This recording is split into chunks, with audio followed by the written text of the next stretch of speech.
Oh, I remembered this time. Yeah! We done gone did it. Now let's do the posting. Whoop! There we go. And we're ready to rock and roll. How's everyone doing tonight? Mobius Y here. Time of recording this, Thursday, February 18th. And we are back in Age of Wonders, Planetfall. So we're going to jump back into the game that we had started earlier this week.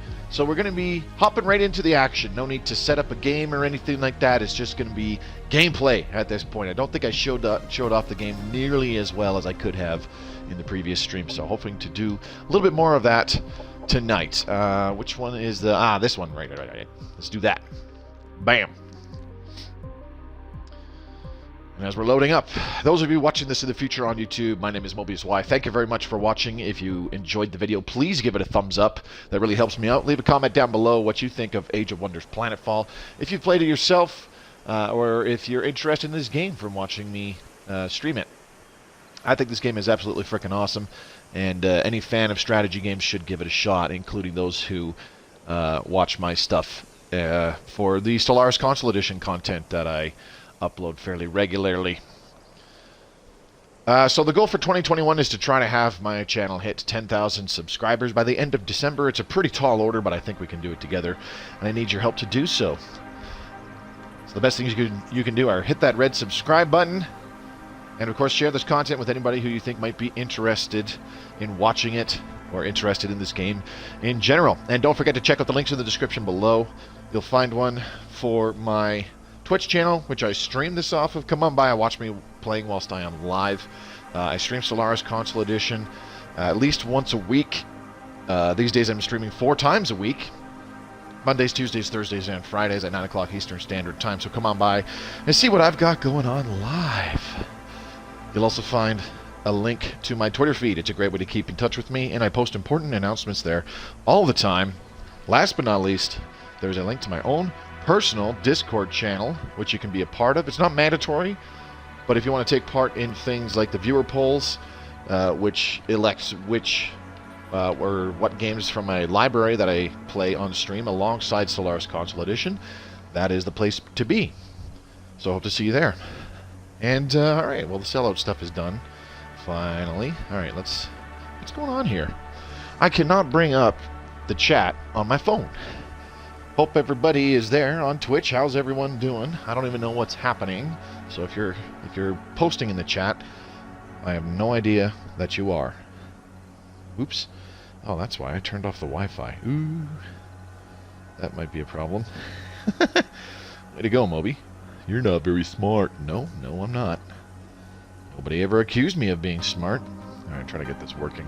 Anyways, so like I said, in the previous stream, we set up the game. We are playing as the Vanguard, which is kind of the default human-centered kind of faction out of the 6 in the base game for Age of Wonders Planetfall.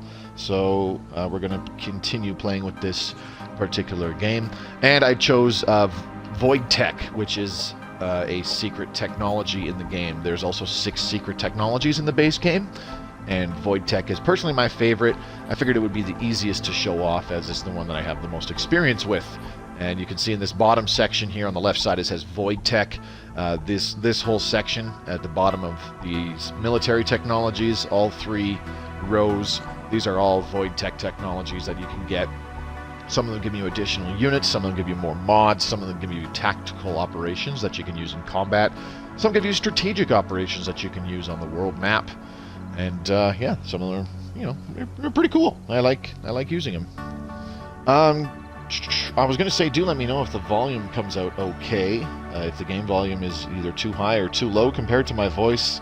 But chat still has that little loading, spinning circle thingy on it, so I don't know what's going on. Sector annexed. All right. So, in the last stream, we made Planetfall. This is our capital world of, what's it called? Histurber? We're going to rename that. Let's rename it, what the heck are we going to rename it? Let's just rename it Capital. How's that? Come Come on, Moby, learn to spell. Capital.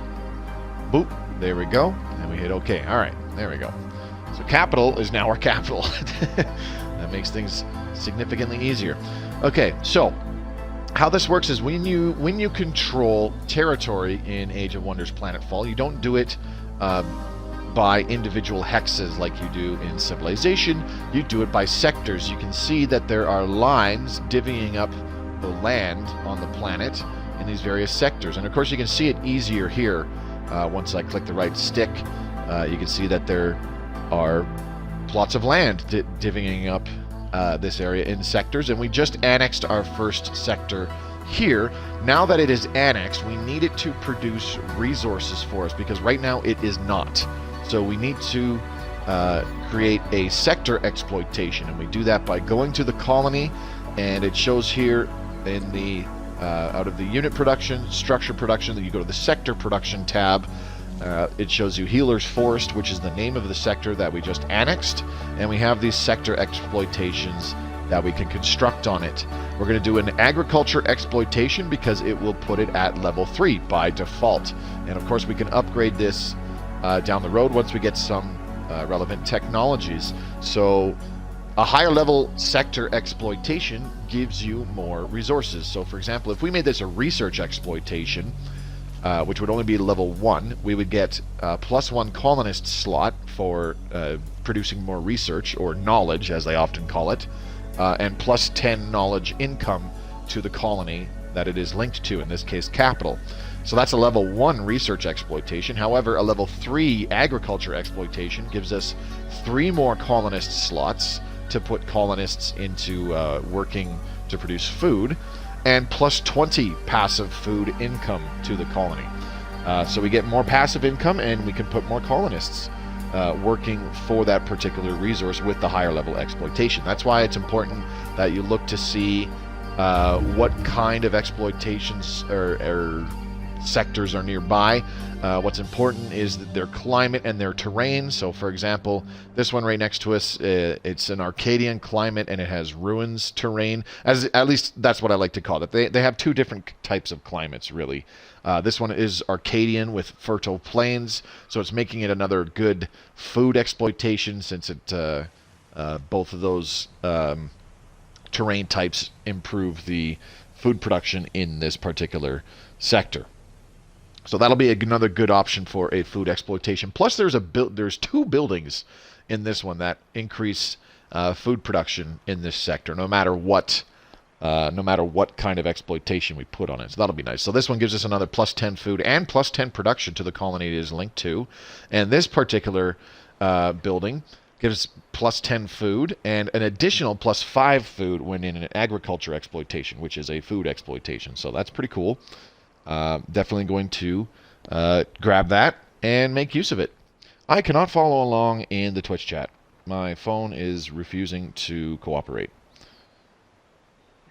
Fuck's sake. Alright, well, this is going to be a bit of a pain in the butt, I suppose. Let's see what I can do. Anyways, so what else can we do here? We have our owls, our scouts. This guy was going to fly up here and grab this pickup. This looks like a food pickup, which is nice. When we get food pickups, it gives us a quick little shot of food. Oh, it's occupied. Never mind. It usually gives us a quick little shot of food, which can immediately produce another colonist for us in the colony. Unfortunately, that one is protected by a small Marauder Guard army, so I might want to send our hero over there to clear it out and just get that bonus food, just to give us some more colonists. Let's have this owl go up here. Looks like some more food right here. Perfect. Let's grab that. Bloop. We got a supply stash with 15 food. Very good. Now let's send our... Oh, there's a teleporter here. Okay. This little triangular structure is a teleporter. Let's send our owl scouts to check that. We're just going to see where it goes. Show destination, and it just showed us both with the camera, and now we can see it on the map. It's way up here. It doesn't go very far, but that's okay. Alright, now, so we have this trooper. He's just kind of sitting here guarding this spot. We're just going to leave him there. So we've got our main army stack here with our commander, which is a type, basically a type of hero. And I would like to clear out the enemies in this location. We got a derelict power plant here, which grants 10 energy to the colony that is linked to this sector, and an additional 5 energy in an energy exploitation. And in fact, there's a second one over here as well, another derelict power plant. So I think what we're going to do is when we annex this second sector over here in the top left to the northwest, the wildlife pasture, that will be another food sector or agriculture sector, and then this one here, the fabricated municipality and the blunted points, because these are both good sectors for energy production, because this one has a level 2 energy sector and this one is also a level 2 energy sector, and they both have buildings to improve the energy production in those sectors. I think that's what we'll do for this colony. So when you're expanding your colonies, the maximum sectors that you can have is normally only 4, and you cannot annex a sector that is further than 3 sectors away. I hope I'm wording that correctly. So for example, with Capital, we can annex Healer's Forest because it's right next to it, and if we annexed Healer's Forest, we can annex RTE 338 transmission terminal, the Grey Matter Estates, and the Wildlife Pasture, because those are only 2 sectors away from our capital. However, we will not be able to annex Metadata Mental Laboratories or Drone Lands, because those are just too far away. So you can only expand so far away from your colony, and you can only annex so many sectors. As I said, by default, you can only annex 4 sectors to a single colony, so it's impossible to have one single mega colony producing a shitload of everything. You have to kind of specialize your colonies and plan ahead what you're going to have your colonies doing. So, as I said, this colony, to start things off, we're going to begin with food to improve the rate that it gets more colonists. The more food that we have being generated in this colony, the faster the colony's population will grow with more colonists. So we're going to start with that, and then we'll move over to the northeast, and as I said, we'll grab these two sectors right next to the capital, which will be producing energy, because energy is always necessary. You use energy for purchasing things like crazy when you want to construct units, when you want to construct some structures, to buy things. You use energy a lot, and it's also used for upkeep. When you have produced a lot of units and constructed or trained a lot of units, the overall energy that is consumed for the upkeep of your units goes up as well. So you need to maintain a balance of that by constantly making sure that you are producing enough energy.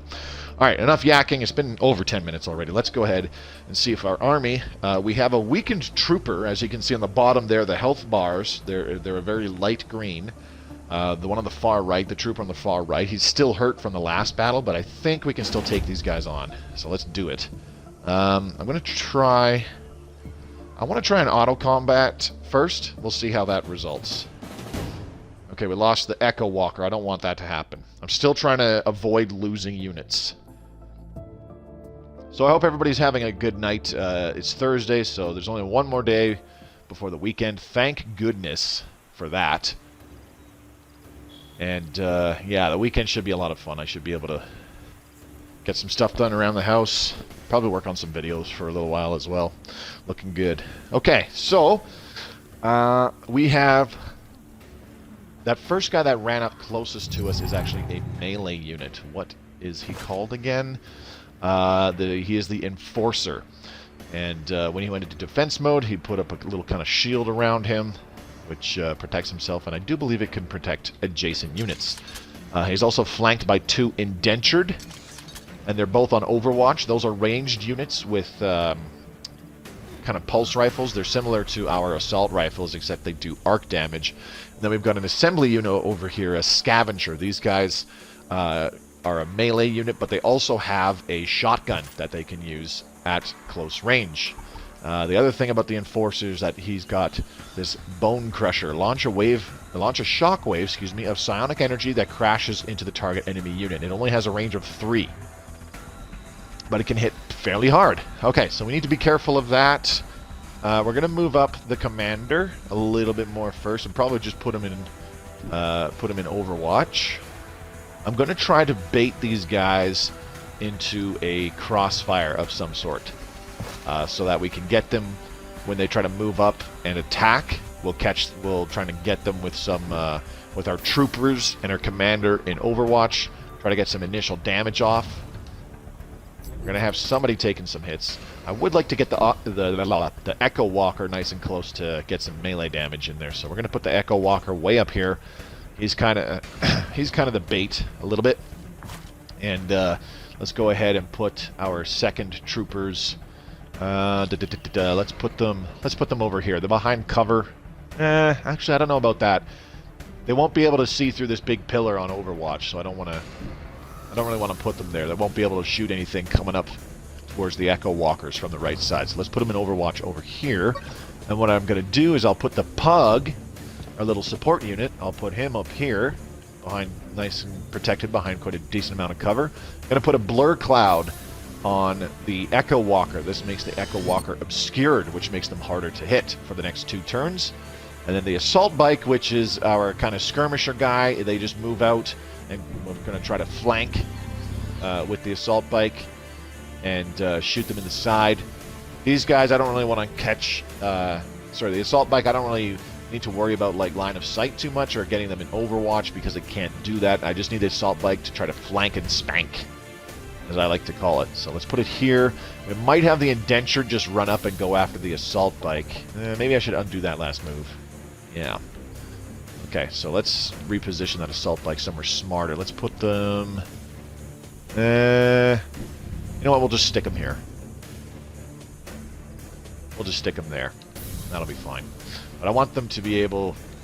if we're able to draw these guys out towards the Echo Walkers, I want the Assault Bike to be able to creep up through here, or even creep up further to the right and get around them and start hitting them in the side and get some extra damage from flanking. Alright, that's all we can do for now. Let's end the turn. You guys are going to use your shotgun. Oh. Triggering Overwatch. That's their shotgun blast. Didn't do much damage, but then again, neither did our Overwatch, which is really, really not good. That guy's going to use their Sonic Boot Kick thing. There we go, Bone Crusher. Unfortunately, they staggered our Echo Walker as well, which I'm not a fan of. Oh, there they go. There's the Pulse Repeater. So it's kind of like an assault rifle, except it does electric damage. Who are these guys going to shoot at? Okay, they shot at the Echo Walkers again. Not a fan of that. Alright. Let's, how do I want to play this? Okay, let's move the Assault Bike. Oh, you can shoot them from there. Okay. Let's move the Assault Bike here first. This should give him... No, it won't.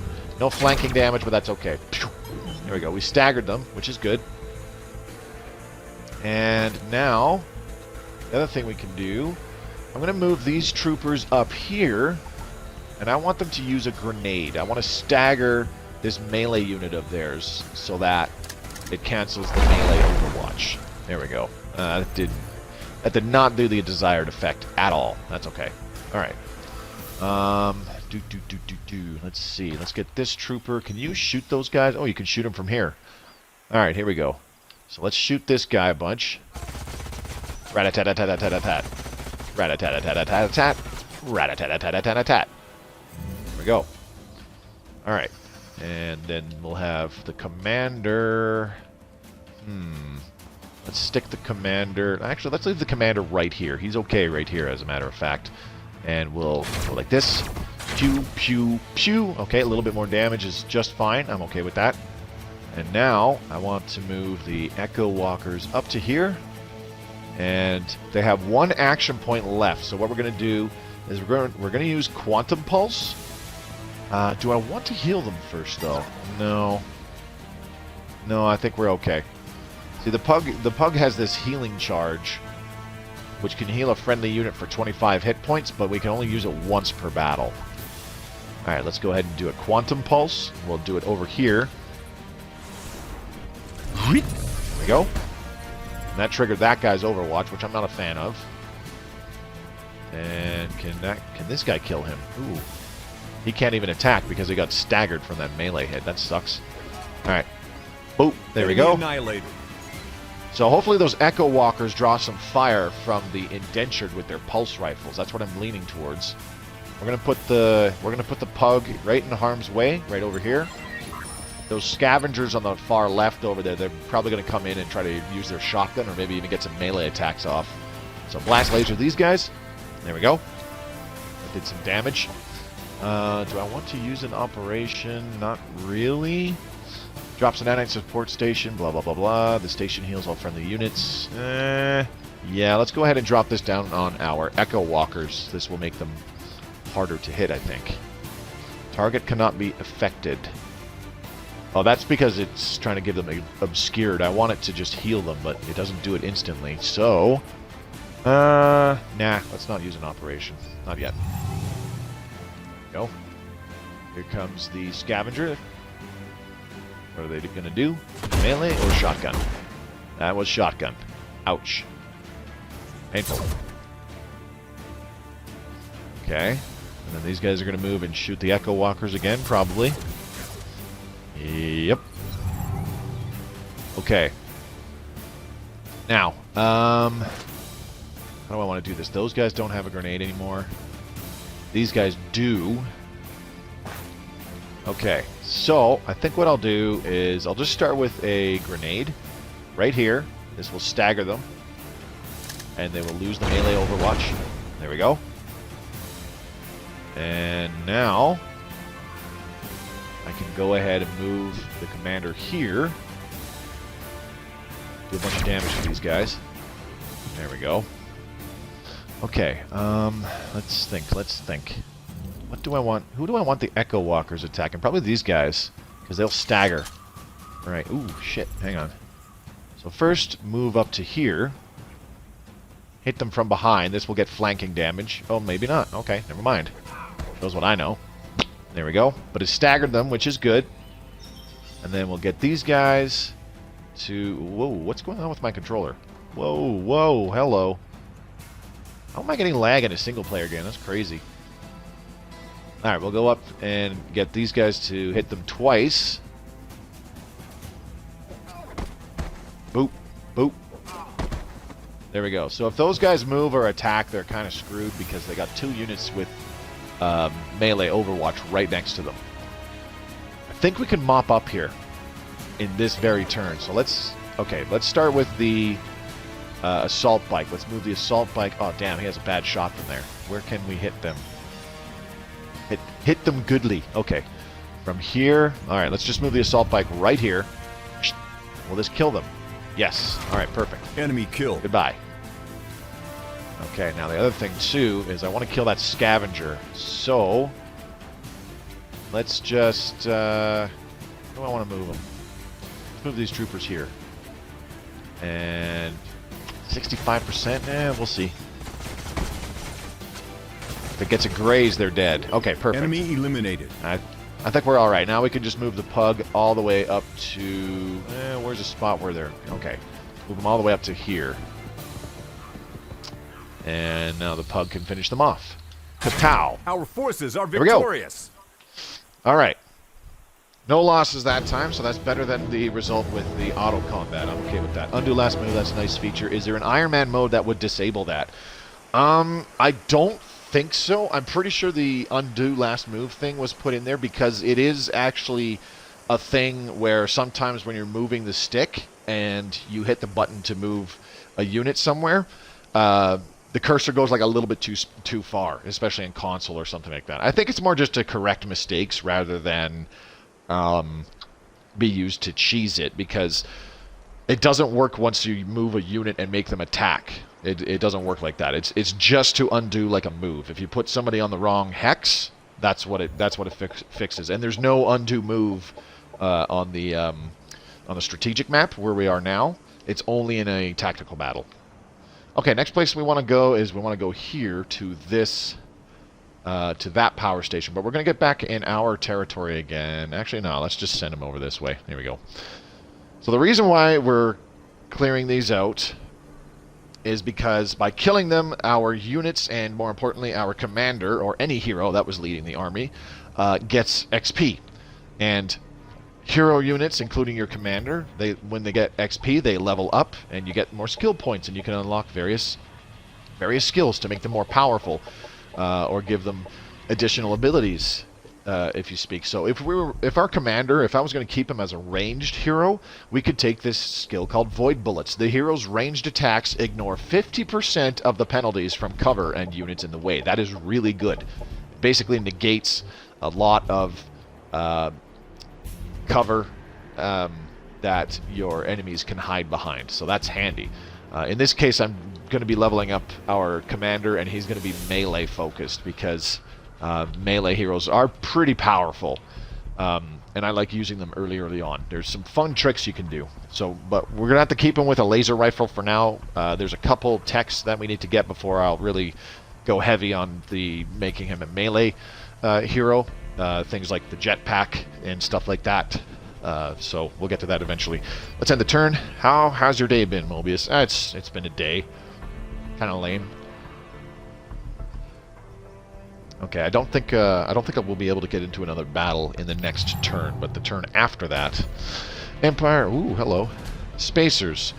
Hey, you look funny. Never seen clothes like that before. Looks all fancy and stuff. Spacers is our clan. We're the free people of this land and answer to no one. We take what we want when we want, so you best remember that. We'll be keeping an eye on you. By the way, you got any black necks on you? Alright. We're here to offer you protection. That's nice, but we don't need protecting. Ever since the Empire fell and we were unplugged from Dreamscape, we've been left to our own devices. Actually, there is something you could do. Some business that needs taking care of. What kind of business? Sushi chef. So our elite gaming celebs have developed an appetite for sci-fish. Problem is that they often fight back, and we can't afford to lose our best gamers. I'll send you the cooking streams, so you'll know just how to prep them. Naturally, you'll need to hunt down some sci-fish and butcher them. We've picked out the perfect specimens. So this is one of the NPC factions giving us a quest, and when we complete it, we get plus 10 to our relationship with them. We get plus 10 influence, 41 production in the nearest colony, and plus 15 knowledge. So we're going to accept this quest. Looking good. We also unlocked Empire Task, the Technologist. Use 5 tactical operations in combat and apply unit mods to 5 separate units. If we complete that, we get a hero item reward. If we're the first Empire to complete that, we get a hero item. Okay, so that is the Spacers dwelling. That's pretty close by. So an NPC dwelling is kind of like their home base. You can click on it and interact with them. So you can trade stuff with them. If we improve our relations with them, we can actually trade some influence and get some of their technologies, like unit mods. And depending on which faction you have on the planet, some of the unit mods that they have can actually be quite beneficial. Okay, let's see what text we can. Phase manipulation, good. So we got a nice mod. We got a really good mod with phase manipulation. We got the phase walk modulator, which allows our modded unit to walk through obstacles and makes it 15% harder to hit in combat. Additionally, it grants it 1 shield. And then we also got a tactical operation, reactive phase protection. Target unit reading is hard. Target unit receives reactive phase defense for 3 turns in tactical combat. Each time the unit takes damage, it is teleported to a random hex within 2 hexes of their original position. That one is a lot of fun. It really fucks with enemy attacks. I want to grab this photon acceleration though. We need heavy laser applications first, which will give us the ignition module, which will allow any unit with a laser attack that has the ignition module a chance to cause burning on an enemy unit. That does some thermal DOT. Then we also get the laser strike tactical operation, which deals quite a bit of damage and causes them to stagger and has a pretty good chance to inflict burning. So we get some good stuff, but I really want photon acceleration, which gives us the hard light systems. This gives the unit with laser attacks an extra level of stagger impact, making it more likely to cause enemies to be staggered when it attacks them. And when they are staggered, they have less action points and can't do as much on the next turn. That one's really good. Then we have photonic countermeasures, which is another tactical operation Fire a blinding laser beam dealing 10 thermal damage in a 1 hex radius. All enemy units hit by this ability have a strong chance to be blinded, decreasing their accuracy for 2 turns. I really want that mod, the hard light systems, so we're going to start with heavy laser applications to grab that one first. Actually, we could just do photon acceleration right now because we did this one in the firearms tree, the subjugation ordinance. So we're just going to get photon acceleration right now. And that's that. Okay, let's confirm the movement of our commander. Actually, let's take a look. There's our owl. Let's send them over this way. Oh, what do we got up here? There's something wrong with this sector, hence the red stuff at the top. What was it? I didn't even notice. Let's go take a look. What's over here? Oh, okay. Some buildings on the map, they cause certain effects during tactical combat. If you control them, you can gain these effects for yourself, which is pretty cool. So this thing causes, in combat, every 3 turns, 3 random enemy units suffer 16 kinetic damage, and non-resistant units will become staggered. That's because it basically brings down stuff from orbit and hits enemies with orbital strikes. So if we can get control of that, that'll be kind of handy. Let's send this guy a little bit up this way some more. And maybe over here. Not seeing anything. Oh, there's a pickup. Let's go get that. Now this one here, this unit, or stack of armies, I should say, with the red icon, this is what's called a Marauder army, and this one is actually sitting on a spawner. There's different kinds of spawners. What spawners do is they spawn a small army of marauders that actually moves around the map. Not like these ones with the white icon. Those are marauder guards. They just sit there and don't do anything. But marauders actually run around the map and attack colonies. I can't tell if I'd like this or not yet. It takes a while to warm up to, I'd say. Frontier policy. Okay, we got another technology. Okay. And what do I want to do next? Let's get Frontier Facilities, because I'll need this Recreational Dome. The Recreational Dome increases happiness in the colony, which I'll need to worry about pretty shortly. So let's get that. Okay, so the tech that we just got, the Frontier Policies, gives us 2 doctrines. And doctrines are a kind of strategic operation that you activate, and they are permanently on. So these 2 doctrines, we have Colony Militia, which reduces the production cost of all units by 10% in our colonies. In addition, the production cost is further reduced by an extra 5% for each military infrastructure or defense building in your colony. So I think the maximum is somewhere around like 30% or something like that. I can't remember. The other option is Frontier Survival, which just grants a flat plus 15 food in our colonies. Since I want our colonies, especially in the early portion, to build up more quickly with more colonists, I'm going to take Frontier Survival. Now, for doctrines to actually be active, they have a primary, or this goes for any strategic operations as a matter of fact, they require a certain amount of strategic points to prime them. The reason why this is taking 2 turns to prime is because it needed a total of 6 strategic points to activate. That's the blue icon that you can see. This required 50 energy and 6 strategic points. In the very top right, you'll see a blue face that says neutral. That's public opinion.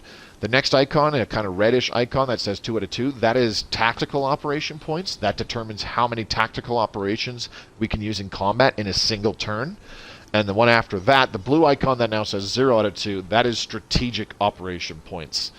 You get 2 every turn, and you use them for priming your doctrines and your strategic operations that you want to use on the strategic map. Since we're only generating 2 per turn, it's going to take 3 turns, well, technically 2 from now, for this Frontier Survival Doctrine to be primed and finally activate. As time goes on, you get more technologies, and there could be other things that give you more tactical and strategic operation points throughout the game. I certainly like it, a mix between Civ 6 and XCOM, great combination in my book, and of course Heroes of Might and Magic, because like I said, your commander and your heroes level up and can gain abilities, and you can equip them with different weapons and stuff like that as well. Okay, so that's it for that. Now let's confirm movement with our commander, and most of our units are kind of healed up, so I think we can take these guys on. There's only 3 of them. There's an Echo Walker, an Indentured, and a Scavenger, so I think we can take these guys. Oh, see, they're trying to run away. There's 2 Echo Walkers. That's not good. Okay, you know what I'm going to do is I'm going to allow them to retreat, because I don't really want to get into a battle. If we chase them down, we get in combat, and when we beat them, we get XP. But if we allow them to retreat, then none of our units will take any damage. Our reputation will increase a tad, and we'll get this completed with 0 losses.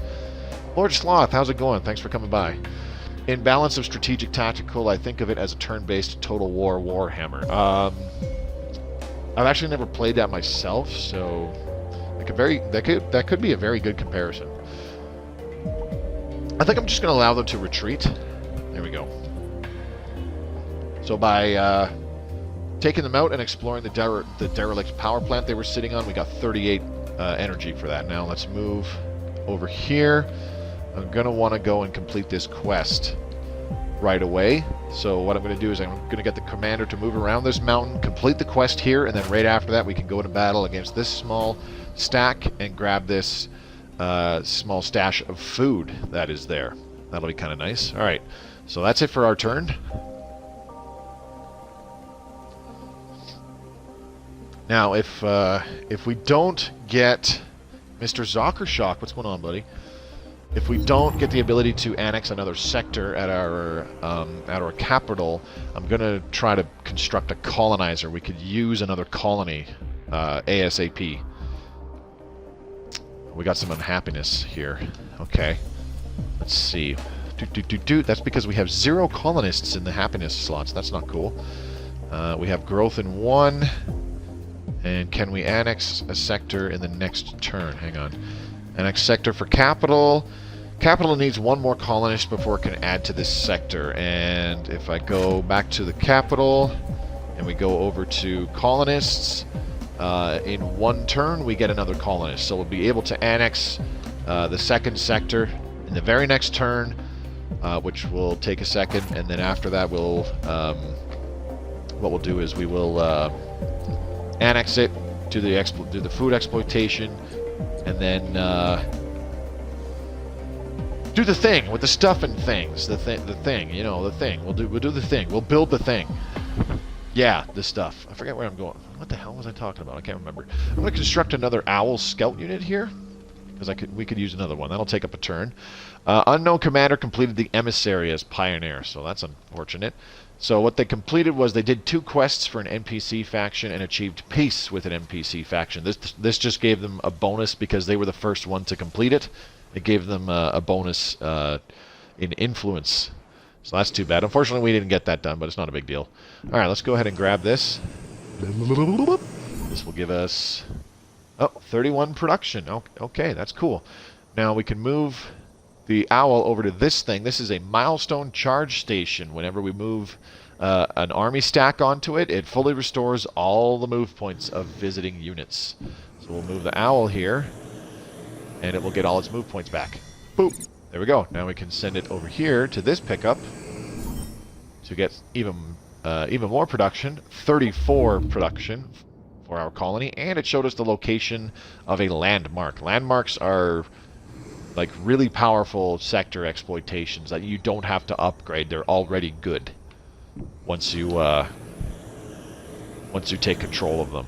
So they're quite nice to have. Okay, there's a pickup here, so we'll want that. Production ready. So because we got that extra production just from grabbing those pickups, we finished construction of this owl unit right away. So let's go ahead and send him out. Let's put it over this way. And maybe, yeah, kind of over in this direction a little bit. Lord Sloth, that is cool. The only Total War I've ever played was Shogun Total War. That was in the early 2000s Windows X6 days. I heard a lot of good things about Shogun Total War. Windows XP, gotcha. If unhappy, get the slappy. Yeah. How's it going, JV? All right, let's bring our commander over here and take a look at the strength of this quest army. My first Total War was Shogun 2, about a decade after that, coincidentally. Really cool. I never did have a computer powerful enough to play games when they got really powerful. Okay, so I think we could take these guys. Their army power is only 430. Most of our guys are pretty well healed up, so let's go ahead and try and take them on. Very low risk battle. Let's do auto combat first and see how that resolves. Hey, we lost nobody. Perfect. Objective completed. Quest completed. Let's take that sweet, sweet reward. Ooh, what the? There we go. Fixed it. Alright, now we can... Oh, shoot, I didn't have anything. Okay. We can produce another owl unit. So let's go ahead and do that. It'll be done next turn. And then this guy, we're going to want to move over here. Now we got another building. What does this? Grants plus 20 research to the colony. It is linked to. Alright, fair enough. So our relations with the spacers have improved, and now we have access to buy units from them. We can buy a Psycho, we can buy a truck, we can buy the debilitating strain unit mod from them. We can also buy the makeshift choking module unit mod from them. The thing about buying mods is that you pay for them once and you have them indefinitely. You can put them on as many units as you want, which is pretty cool. And buying units, they're with you until they die, basically. So it's pretty cool being able to do that. You can mix and match NPC units with the units that you construct in your own colonies as well. Alright, so let's send this guy over here. Get back his move points as well. And then we'll have him go down this way. What's over here? I'm looking for pickups. Well, we found the coast way down here. Oh, hello. There's a couple pickups right here. This one is a survey drone, so it'll show us a nearby landmark. And this one is a production stash. So we'll grab the production stash first, I think. And that'll be it for this turn. Let's go ahead and end.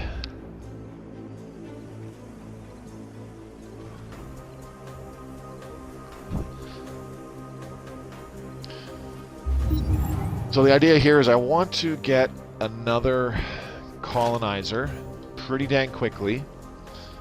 Now that we can annex another sector here, once it is done annexing that,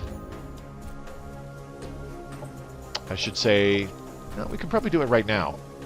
I think we can cheat the system. Let's go ahead and move those two folks there. We're going to get another colonist in one turn, so let's just go ahead and do boop.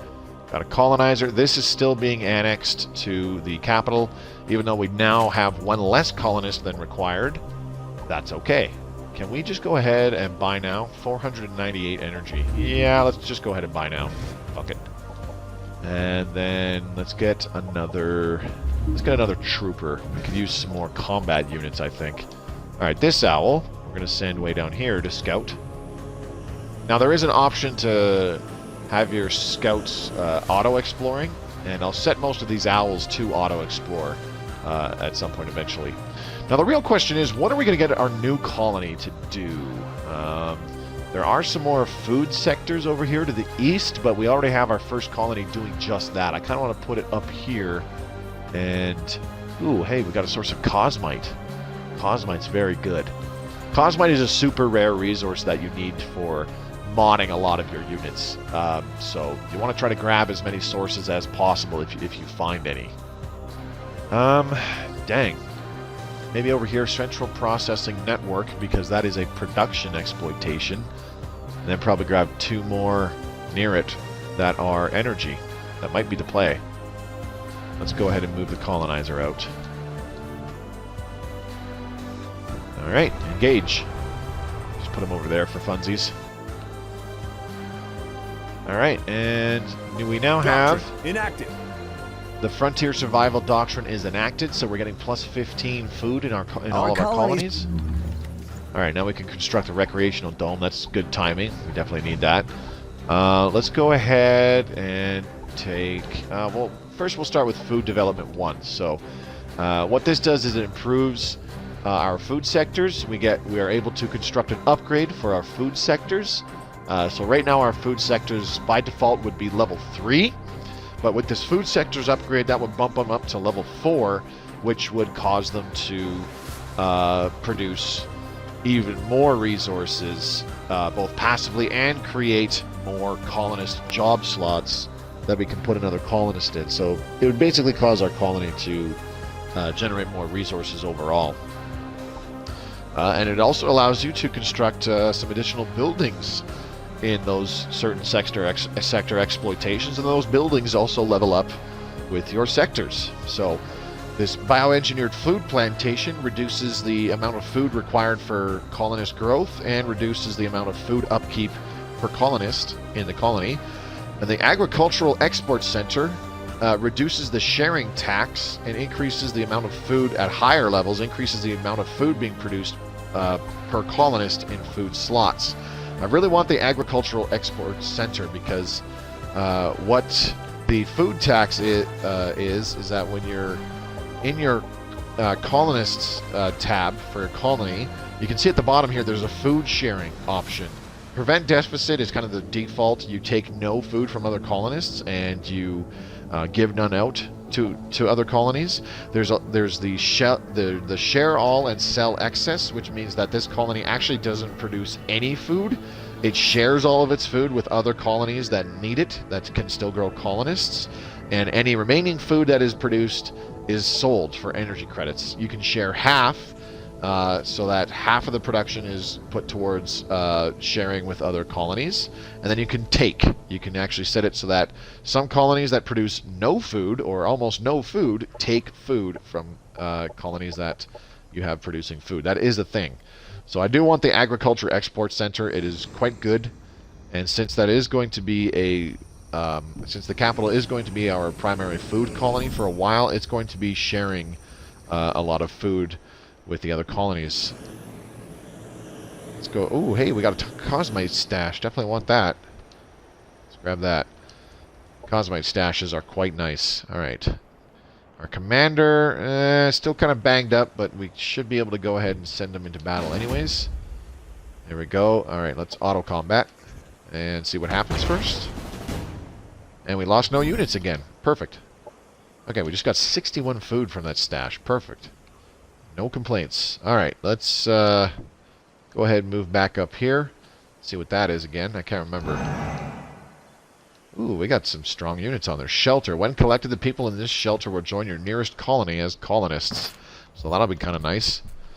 Did we get another colonist in here? We did. All right, so we can put it in the food slot. Perfect. All right, I think rather than a trooper, I'm going to create that recreational dome now. Okay, very good. That'll take 2 turns for the recreational dome. This sector will be annexed next turn. All right, let's go ahead and move our scouts further away. Looking for pickups. Oh, here's one. That's some science, I do believe. Crashed research ship. Take 19 knowledge. I'll take it indeed. All right, now let's go further this way. All right, we just finished photon acceleration and got the hard light systems mod. That's one that I really wanted. What am I looking for? There it is. Rapid maneuverability. That's the one that I want because this gives us a unit mod. It gives them a jetpack, which allows them to use the assault jump. This lets them move for free up to 5 hexes away in tactical combat. So it's pretty nice. It's really good for like melee units in particular. So I'm going to start with smart defense modules. Oh, maybe not. Maybe rapid maneuverability would not be the thing, because that will take 14 turns. Okay, so never mind. That's a bad idea.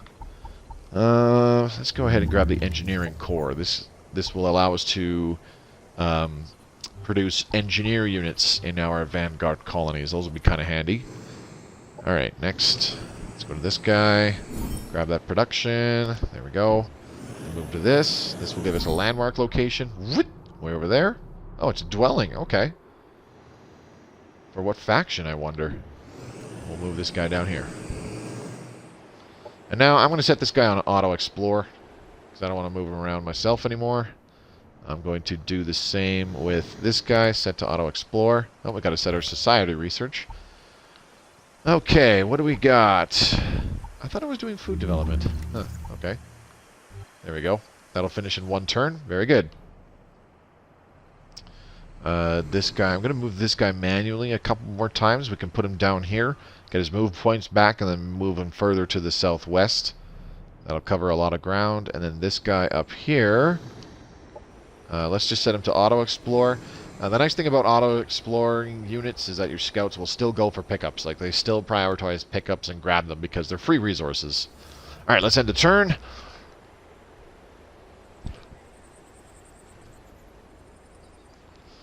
Shogun Total War was great. I got it for $5 at a discount store. I had a lot of fun with it. Hey, Mobius, I have to hit the sack. I'm very tired. I did some hard work today, and I can barely keep my eyes open. Have a good night. All right, man. Thanks for coming by tonight, LOTR. Appreciate it. Unknown Commander completed the Builder as Pioneer. That's not good. Added a sector. Exploited a colony sector and found a second colony. Okay. That's unfortunate. Sector annexed. All right, so we've got another sector annexed for the capital. And we finished food is development. A governing Perfect. Okay, so what are we going to do next? What are we going to do next? Let's just go ahead and do area. We'll do area surveillance first.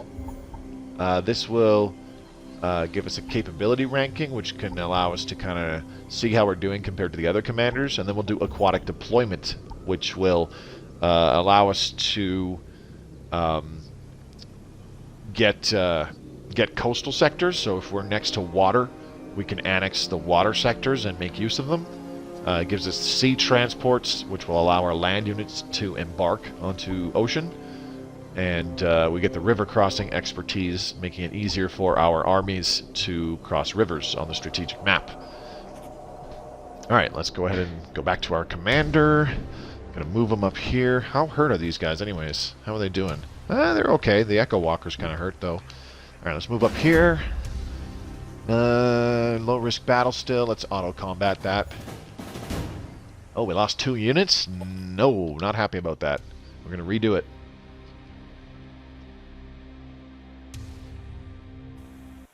Okay. This one might be a bit of a toughie. They have 2 flyers? That's no good. Flyers can be very problematic because you can't hit them with melee attacks, obviously, so our Echo Walker is kind of useless against them. What do we have here, anyways? This guy...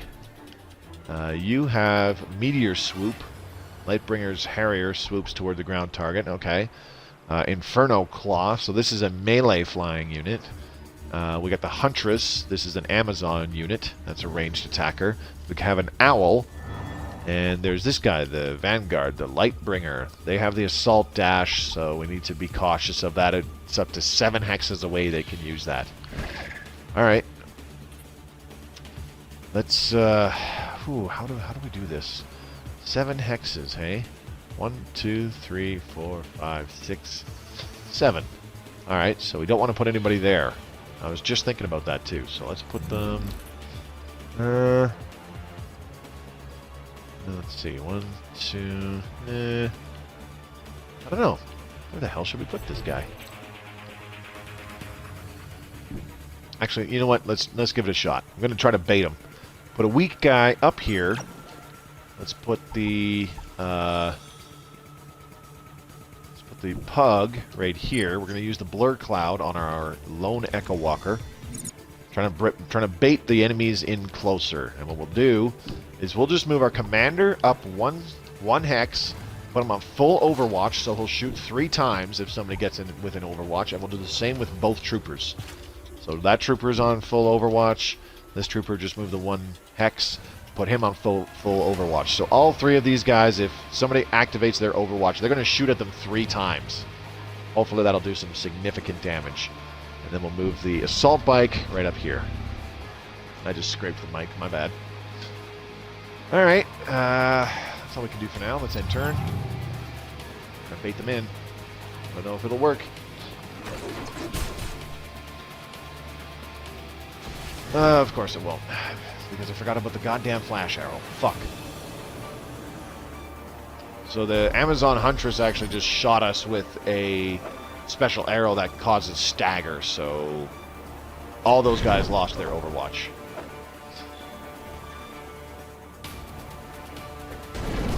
Uh-oh. Damn it! Well, we just lost our Echo Walker. Operations And our available. commander got staggered again. Great. This is not going well. Alright, let's do an operation. What do we have? We can't do photonic countermeasures because that costs 3 tactical operation points. And we only have 2. So... Damn, I really could have used reactive phase protection right about now. But that's a little late. I don't want to use the Shredder Bomb just yet either. So let's just move... Huh... Let's just move the assault bike here. This will get a flanking shot on this Lightbringer. There we go. Staggered his ass. And now, let's go ahead. Go ahead and try to take out the son of a bitch here. Okay. It's one shot. This is not going to be enough. Not even close.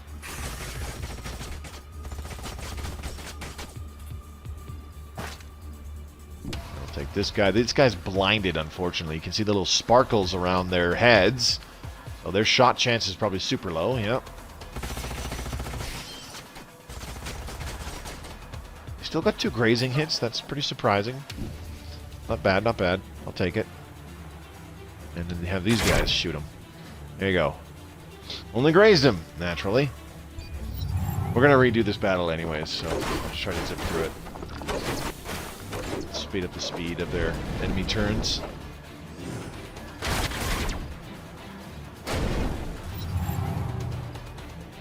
God damn. That didn't work. Unit killed in action. And we lost the assault bike too. Great. This is going real well. Okay, let's move the pug way over here. Enemy eliminated. That took that guy out. Alright, now we can move. Does this guy have his frickin' assault dash back up again? Yeah, it's on cooldown for 2 more turns, so we're okay. I need to be able to shoot some people, but they don't have good hit chance on anybody. This is brutal. Okay, we can shoot this guy a little bit. Or try to. Keyword try. That's too bad. Alright, let's... I want to get close enough to use a grenade on those guys. Range of it is only like 3 hexes, though. I think I'll just move these guys back. Can I put them on Overwatch? No, because they're blinded. Right. Well, let's undo that move then. There we go. Put them over here. Or wait a minute. Hang on. I'm going the wrong way. Huntress is up here. What are you doing, Moby? Get your shit together! Alright, this will be risky. Move them up here. Throw a grenade. There we go. Alright, that staggered those stupid Huntresses. Oh, oh, oh. I'm probably going to lose this trooper. Unit lost. Alright.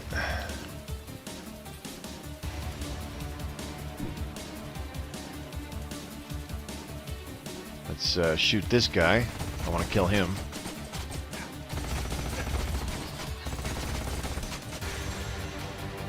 Okay, so he's about ready to die. Let's get the commander to take him out. Enemy neutralized. And then we're going to move the pug up here. And what I'm going to do is use the healing charge on our commander to heal him for 25 hit points. Bloop, bloop. Here we go.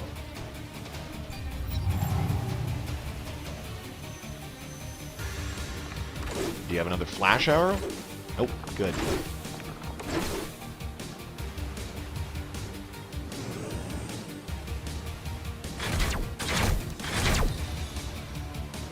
Well, commander's getting absolutely shredded. Not a good sign. Let's see. Who do we take out first? 40% or 65%. Alright, let's take out the owl first.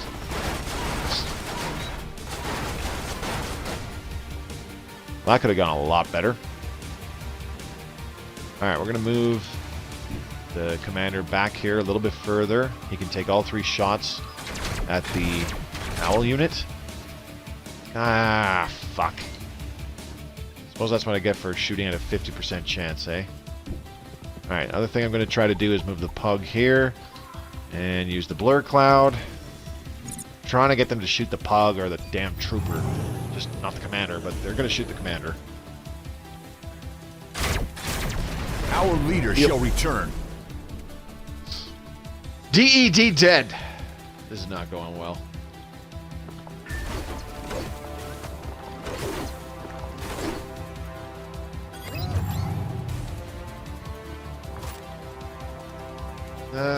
Alright. First things first. Take that thing out. Enemy eliminated. There we go. Alright, now, let's go over here.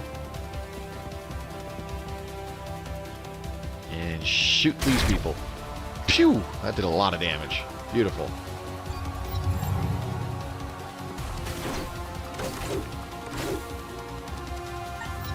Almost lost the pug.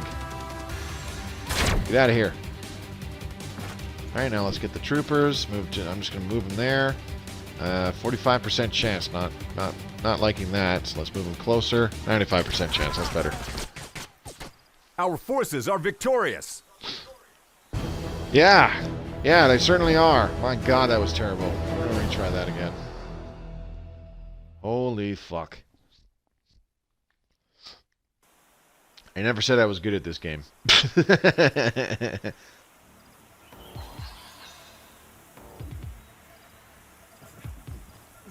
Alright.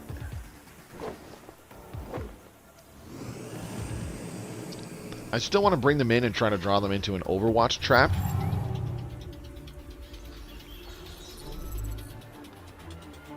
But I'm going to have to do that differently. I'm going to have to spread out my troopers and my commander. So let's put the commander there. Echo Walkers back up to here. Put them in defense mode. And that leaves me to put the pug right here. Blur cloud the Echo Walkers. And the trooper... Let's put this trooper here, well away from the commander. Overwatch like that. And then these troopers will be way over here. Again, well away from the commander. And maybe that's not close enough. I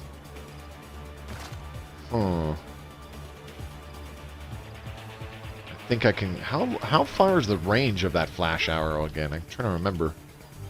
5. Okay, so... 1, 2, 3, 4, 5. Oh, okay. So that's about as far as they can get. I think. It would be able to move all the way up to there. That's as far as they can move. So 1, 2, 3, 4, 5 is the furthest they can flash arrow. So I can actually leave the troopers right here and Overwatch like that. That'll be fine.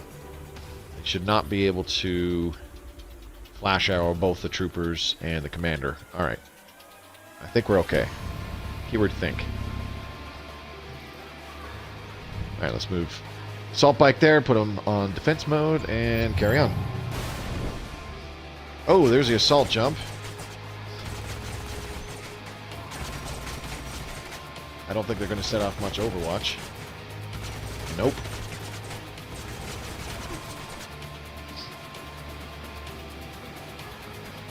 Alright, the commander's Overwatch didn't trigger, but it did on those folks. That got them for some damage. There's that flash arrow. Okay, so they did get close enough. Damn it.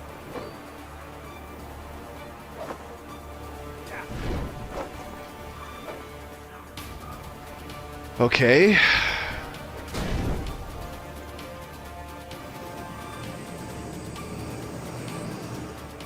Here comes the owl. Operations available.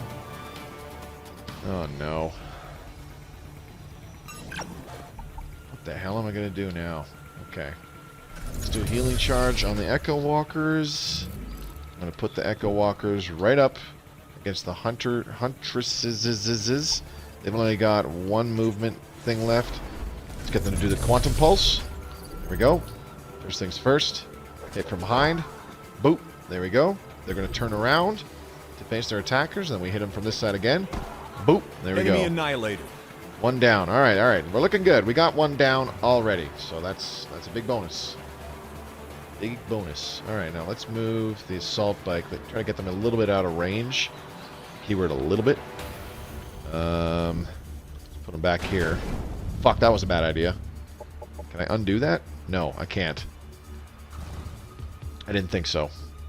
If an attack occurs, you can't undo move. Shit, I can't believe I forgot about that. Fuck, of course you only grazed. Garr. I need to try and take out that flyer, but I don't think I'll be able to. This guy's blinded, really? Well, you can still throw grenades. So we're going to do that.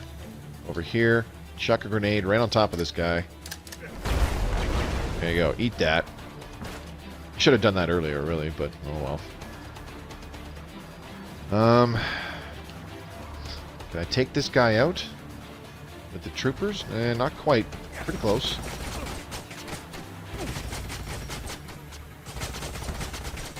And I think I'll move my commander into position to get a shot on those guys as well. Or can I? Kind of. Let's move him here. Ah! Damn it. Alright, you know what we can do? Let's do a nanite support system. Gonna drop it. Drop it right here. That'll make the assault bike obscured. That trooper is obscured, and if I keep them there, they will heal for a little bit. Alright, let's see what they do for the next turn. Oh, they're going after the Echo Walker. Okay, that's fine. Unit lost. Wow. Okay.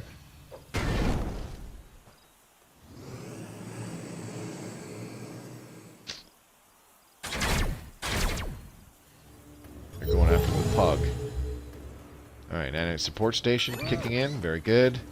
Alright, let's get the assault bike to just move up over here behind this melee guy. Enemy Pow! annihilated. There we go. That took care of that. Good. Alright, now let's get the Echo Walker to GTFO. Need them to run away. So let's put them up here. And then rotate them this way. Put them in defense mode. Okay, good. Now the Pug. I'm going to have... I want the Pug to pull back. These guys, they can still shoot, but they're blinded, so they have a very low hit chance. Let's go ahead and shoot this guy anyways. Get some damage in. Okay, they all grazed, but that's okay. That's okay. They still got that. They still got some sweet, sweet damage. All right, now let's go ahead and move the... What's it called? Let's move the Pug over here. I'm going to rotate him towards the enemies so that he doesn't get flanked. And we're going to use this resupply charge. This resets all powers on cooldown or powers that you can only use once per battle. I can't use it on the I can't use it on the Pug. Okay, learn something new. Alright, we're going to keep the Pug here. Can you shoot somebody? Yes, you can. Shoot that flyer. This guy right here, 65% chance. That's very good. I'll take it. Boom. There we go. Alright, perfect. Now, this trooper, just move a little bit closer. And shoot these guys some more. Probably, if they get a graze, then I'll probably have to get the commander to finish it off. Okay. That's that. And let's go ahead and move the commander. Just to be on the safe side, I'm going to move the commander back a little bit to make sure that we get flanking hits with this. Enemy neutralized. There we go. Okay. Alright, we're looking way better now. Everybody's still intact. We've taken out 3 out of their 4 units. Just this owl left, and 2 ranged attacks should be enough to kill them. Well, 2 repeating ranged attacks. Let's go ahead and get this trooper to shoot first. A little payback. Pew, pew, pew, pew, pew, pew, pew. A couple grazes is okay. I'm alright with that. And now we'll get the... Can I get a better hit if I move closer? I can, but better hits or more hits? Oh boy. Let's get these guys to move up and they can shoot as well. There we go. Got him. Alright, perfect. Our forces are victorious. Way better. Way better. Alright, we got them all. Lost nobody. We're good. Alright. And we got a colonist in our capital again. So let's take these two guys. We're going to put them in... What do I want to put them in for now? Let's put them in... Yeah, let's put them in production for the next little bit. I want that recreation dome, and then we're going to do another agriculture exploitation after that. Alright, looking good. Okay, so because of that battle, our commander actually leveled up, and now we have 6 skill points we can give out. Let's give him Vitality 2. And I'm also going to do... Let's do Dig In, because that'll actually be kind of nice for a melee unit. The hero is an expert in taking cover and gains +2 resistance to all damage while in cover. So that actually reduces all incoming damage by 2 when they're in cover, which is really, really handy. Let's go ahead and do a phase walk modulator right now. I love the hard light systems. Yeah, let's go ahead and put it on. Alright. So our commander is now 15% harder to hit and can walk through objects. The hard light system will give him another level of stagger impact, which will come in handy once we trade out the laser rifle for the laser sword and actually start making him a melee unit. I'm not going to worry about that too much yet. I don't think until we get... actually, I can probably do that right now. I don't see why not. Alright, laser sword. And then for a secondary, we can do an Imperial revolver. But let's just leave it alone with the basic grenade. Alright, there we go. So to mod the commander, just like I just did, that cost a bunch of energy for each... For each mod, it costs energy, and almost all of them also cost Cosmite. Cosmite is kind of the advanced resource. So when you're modding units, you need to make sure you have a decent amount of Cosmite. Either stockpiled or being generated, because it costs a lot to mod a significant portion of your armies. Let's move this scout down here. There we go. And then we got, what is this stash here? We got an energy convoy that gave us 18 energy. And let's move this guy down here. Just kind of explore out on the ocean for a little bit. Alright, let's leave him there. Set him to auto-explore. And how about these other guys? Can we move these other guys? This guy's auto-exploring, so that's fine. I'm pretty sure that guy's auto-exploring too. Good. Okay. Alright, everybody's auto-exploring. Very good. Okay, let's take our commander. Where do we want to go next? I don't even know. Huh. There's a food landmark over there. I'm going to want to clear out this... I want to clear out that landmark over there, I think. Okay. So if I'm annexing these two energy sectors to the northeast here, this one and this one, that will create roads... Or maybe. It might not. But that's a big maybe. So let's put them down here. Build a forward base in this location. So when you construct a forward base, it does not produce resources, but it kind of claims the sector for you. It puts a kind of pseudo territory down on that sector for you so that nobody else can annex it or build a forward base. And it also constructs roads to any neighboring sectors that you control to allow for faster troop movement, which is quite nice. Now let's move the colonizer up here first. I need to get... did this thing produce a... Did this thing spawn another army? No, it did not. Okay, good. Alright. I want the colonizer to kind of go down in this area and see if there's another sector. Like this landmark here is considered a level 4 production sector, so I want to grab that, but I want to see if there's another sector nearby that would count, that could become a production sector. That would be fabulous, and that will be the colony that kind of churns out units for us, because it will have high production, and and we'll be able to build us a lot of units faster than most other colonies would be able to. Alright, we got a stash of Cosmite from this owl that is auto-exploring and is going to go to the next little pickup. Bloop, another Cosmite stash. Very good. We always need Cosmite. Alright. So when you set things to auto-explore, they just kind of move on the map. If they don't pick anything up or discover anything, then you don't see where they're going or anything like that. It's just kind of moves them and then skips over to the next player's turns. So it speeds up the game quite a bit, which is nice.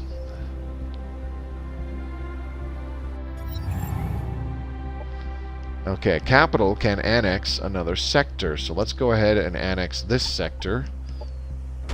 There we go. That'll take a turn, of course.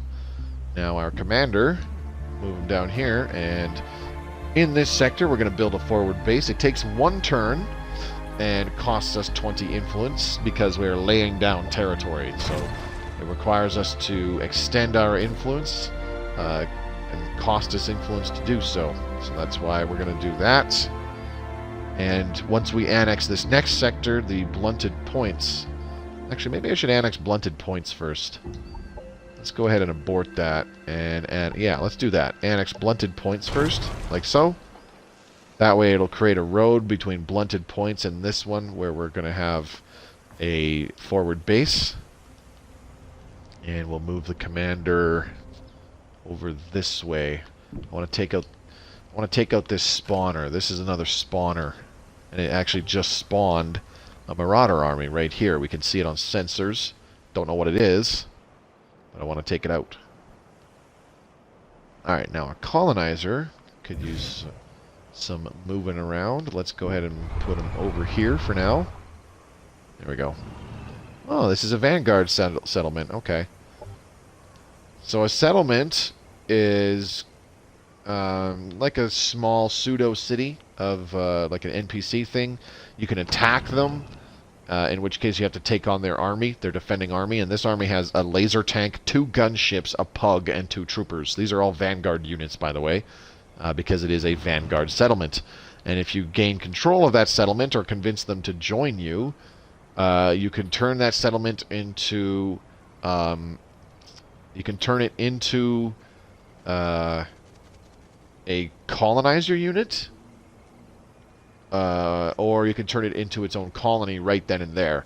And either way, depending on what faction the settlement was, like if this was, say, an Amazon settlement, we would get an Amazon colonizer, and we can get our own Amazon colony and produce Amazon units. Or the same thing if it was like Kirko or Assembly.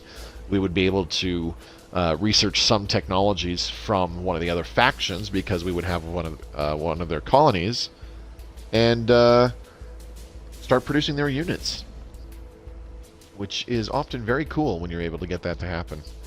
Mixing and matching units together is pretty sweet. Like if you get different colonies for different factions, you don't just get their units, but you also get like their mods and stuff like that, and you can mix and match the different factions mods together on your units, which can lead to some really interesting combinations. Okay, so looks like a couple people completed some Empire tasks. That's too bad that we're not getting them. No biggie.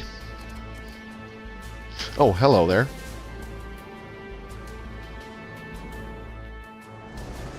Okay. Uh-oh. So all these little things moving around with the red icons over them, those are Marauders. We need to take them out, otherwise they can attack our colony. Somebody else completed the technologist as Pioneer. Okay. Got a forward base there. Sector annexed. This sector got annexed. Very good. Production ready. Capital produced an agriculture exploitation. Now let's go ahead and construct that agricultural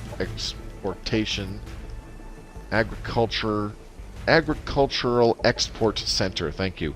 And then we'll do an energy exploitation on the sector we just annexed. That'll come in handy. Alright, let's move a couple colonists out of there. Let's put them in food. Do I really need that many in food? Oh, if I add 2 more colonists here, How do I want to do this? I need some happiness. So, how about if I add... No. Let's leave it at 2. Take that out of there. Put these 2 guys here. Actually, 3 guys right there. Okay. Alright, that speeds everything up. Okay, so by shuffling around the colonists a little bit, with this many in food, we get another new colonist in the capital in 1 turn. With 2 in production, the 2 things in the production queue, they both finish in 2 turns. And with the 2 down here in happiness, we're producing just enough happiness that we're not seeing any unhappiness in the colony at all, which is all I really want. Message from the Spacers faction. Heavy metal. We need some foundations built for our clan strongholds. The ground is turning to sand beneath our feet. Will you help reinforce our structures? Otherwise, the lads will be buried before too long. So when we complete this, we'll get better relations with them, some influence. We'll get a psycho spacer unit, and we'll get a little bit of production from it. So this is something that we construct in our colony, spacer buildings. It'll take 2 turns to complete. We have 10 turns to do the quest, so I'm not going to rush it. I'm not in a hurry to get it done right away here. So we'll do this building in 2 turns. We'll get that sector exploitation in another 2 turns. And then 2 turns after that, we'll complete the quest construction. So we'll do it in plenty of time. Ops ready to prime. Okay, native threat locator. This would take 1 turn to activate, 1 turn to prime. Reveals the location of the nearest unexplored hostile spawner to the target colony. Alright, let's go ahead and start priming that one. I do want to find these nearby spawners, because they're a pain in the ass. When they send those bloody marauders to attack your colony, they're a pain in the ass. Alright, what do we want to get next here? This is tough. We can't do rapid maneuverability yet. I really want that one. Let's go ahead and do smart defense modules. This will give us interlocking armor, which is one that I do like equipping. This gives the unit stagger resistance and 2 kinetic resistance, as well as giving it +1 armor. And then we also have improved combat sensors, which grants the unit detection becomes 15% harder to hit, and the scanning range on the strategic map is increased by 2 hexes. That's pretty good. It's like I said, it's this rapid maneuverability that I really, really want, because I want these jetpacks. They're handy to have on several units, but also on your heroes that are built from melee. Well, that's no good. There's a hazard here. It's a freaking ion storm. Really? Okay, that's not good. There's a Cosmite stash right there. Shoot. Doesn't really look like we can do a production exploitation anywhere nearby. That's too bad. Alright, let's move the commander. Let's attack these guys first. Do auto combat. And we lost nobody. That's good. That's very good. Nobody really took very much damage either. So let's see if we can attack this spawner. Let's do auto combat again. And we're good.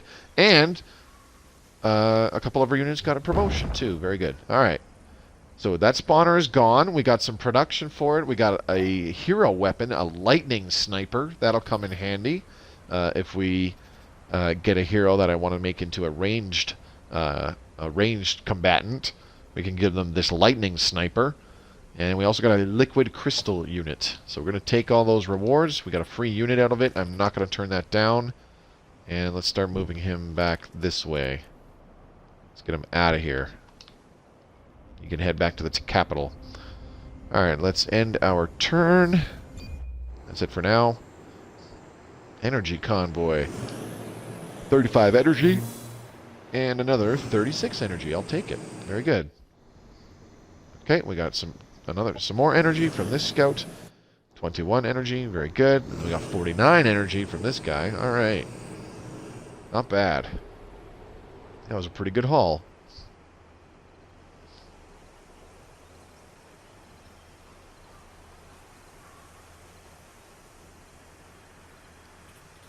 Okay. We should have our turn in just a second here. I think what I'm going to do is I'll put this I'll put this colony on the coast somewhere. Oh, hello. That's not good. I'll put our first new colony on the coast over there somewhere, I think. And I'll do a pair of energy sectors. I'll be able to grab this landmark, make it a production sector. I'll do 1, 2 energy sectors, and then grab a coastal sector as well. That'll be kind of... won't be ideal, but it'll work. I can make use of that. What I'm worried about is this little marauder army. Not a fan of that. All right, let's go ahead. And now that we got that Operation Prime, there we go. So we can actually use the native threat locator now. So we need to target a friendly colony with it, and it will locate a nearby spawner. A nearest unexplored hostile spawner. Bloop. There we go. Oh, it's way up there. Okay. Okay, that's not so bad. It's a little ways away. Not too terribly worried about it just yet. Okay, here we go. We can recruit a hero. Hey, look at that. She comes with a sniper rifle already. Recruit hero. And let's take a look-see. Do they have... They're level 1, so they have no skill points. But let's give this one that lightning sniper. Oop, there we go. And we'll work towards making this hero a ranged hero to maximize the damage that they can do with this lightning sniper. Now, let's put that trooper in the army stack with our new hero. We'll move this thing up to here. And new hero can go this way a little bit. Could use a couple more units, obviously. Alright. Aquatic exploitation is done. That's very good. We got a lot of options here in this society research tree, so we can go down here and start grabbing some covert operations. We've got covert infiltration, which will give us the Fabricate Castus Belli covert operation. This causes us to be able to declare war on people by fabricating Castus Belli against them. We can steal maps from other players as well, and kind of just gain an idea of the landscape around them, where they've explored and whatnot. And it will give us a bonus. It gives us operational prowess, which gives us +3 operational strength and +3 operational defense. How it works is the higher your operational strength, the greater your chance for success of enacting your covert operations. The higher your operational defense, the lower an enemy's chance for success of using an operation against you. So that's how that works. But we've also got Operation Effectiveness, which gives us +3 strategic and tactical operation points, so we can prime strategic operations faster, and use more tactical operations in tactical combat per turn. It gives us another doctrine slot, so we could enact another doctrine, and gives us, again, +3 operational strength and operational defense for our covert operations, which is super duper handy. I'm going to start with energy development, though, because we're getting some energy sectors made available, because this gives us some additional bonus buildings that we can construct in our energy sectors and allows us to upgrade them an additional level, which will in turn give us more production. Excuse me. Actually, on second thought, maybe I should do this environmental conditioning first. How long will that take? 5 turns? Okay, yeah, let's do that. Add to queue. So, environmental conditioning, river exploitation. This causes colonies with a river going through their domain, which is either in their in the colony sector or in any sectors they've annexed. The river gives them +10 food income. We can construct the botanical gardens, which is another happiness-producing building. And it allows us the ability to remove hazards, which is actually quite important, especially considering there is a hazard right down here. This thing here. This is an ion storm. So hazards are a thing that affect the entire sector that they are in. They cause unhappiness in a colony that they are linked to if you annex that sector to a colony without clearing the hazard. They also tend to reduce production of some kind in the colony. In this case, this ion storm reduces energy production by 20%. It also prevents the HP regeneration of armies in the sector on the strategic map, because your armies do passively heal each turn when they've not been in combat. And it also causes some effects in tactical combat as well. Units that are in the sector have -2 arc resistance, so they'll take more damage from arc attacks and are more likely to be affected by arc status effects. And every 2 turns in combat, 3 random units take 10 arc damage with a chance to cause electrified for 3 turns, which is kind of a DOT. It's a damage over time similar to burning, except it's with arc damage. So let's move the colonizer. I want to put the colony right here, I think. Over there in the drainage lands, as it's called. So we'll move it over that way. What's this landmark over here again? Oh, that's a dwelling. What kind of dwelling is it? Doesn't say. Huh. Interesting. Okay, well that's it for this turn. Let's go ahead and end it. Oh, so one of our scouts found a landmark. Another scout found 26 energy for us. And there's a... Okay, this is an interesting one. Weapon research vessel. You find an intact item. Tactical mechanic assistant. So whenever it says item, it's typically an item that you can equip to your heroes. So we found an intact item inside the analytics and diagnostics chamber. We could keep the item, or we could activate the diagnostic protocols in order to study it, destroying the item in the process. So this would give us a tactical mechanic assistant, which is an item that we could equip on a hero. What this would allow the hero to do is revive target cyborg or mechanical unit with 50% of the unit's maximum hit points. It only affects ground targets and can be used once per battle. I don't really know if I'm ever going to use that. 22 knowledge is not a hell of a lot, though. It's only about one additional turn's worth of knowledge, so we would be able to get that hazard removal faster. I do like getting items, though. Sometimes I'd like to mix and match items. Let's disassemble it. There we go. Okay. So we'll get our our technology, excuse me, just one turn sooner. Oh, we got some more. We finished our current technology because of that. And got a small stash of cosmite. Very good. And now the opponents are moving. Okay. Going kind of quiet so far.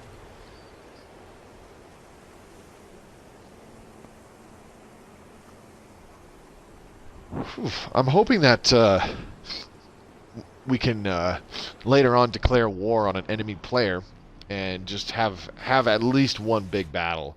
In the game that I just finished in my single player, I had, I don't know, I had like a good 30 armies attacking my opponent. And oops, oh, I met the Paragon. Whoopsie. Okay, it's a Paragon dwelling. Okay. I didn't mean to skip out of that, but we just met a new faction called the Paragon. And they're a different kind of faction. They're different from the Spacers. They have different units, they have different mods, all sorts of stuff like that. Let's go ahead and go to the diplomacy screen really quick. And we'll talk to the Paragon. Bloop. And there we go. Can we assist them with something? Maybe there is... Oh, hello. Implant snatchers. A group of pirates are ripping implants out of Paragon bodies. These cowards often target defenseless cryosleepers, leaving them to die as plebeians. The implants grant us the abilities we need for the resurrection of the Star Union. Follow these thieves and kill them. Okay. So we'll get some... we'll get better relations with the Paragon. We'll get some influence. We'll get some energy. And we'll get some production. So, I like the Paragon. They have some pretty decent mods, and even some pretty decent units as well. So, I'm going to try to make nice with them. We've got a small quest army to deal with. I might have to get our new hero to take that out, though. Okay. Production Capital ready. produced agricultural exportation center. All right, we're cool there. So let's move this guy out of that. Put him in there. Okay, now let's move these two guys out. Still takes 2 turns to complete those production things in the production queue. That's fine.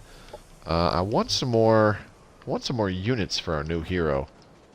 They only have 1 trooper. Now they've got this little liquid crystal, I believe it is. It's like a little insectoid kind of thing that's actually made out of rock. It's a lithoid. That's what it is. It's a lithoid.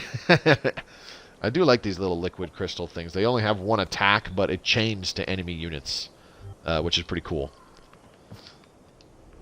So, okay. Leave it at that. Oops, no, not the owl. Damn it. Okay, what I need to do is, let's go ahead and do the Specialist Training Center, which will give us, this will allow us to produce engineers and pugs in the capital.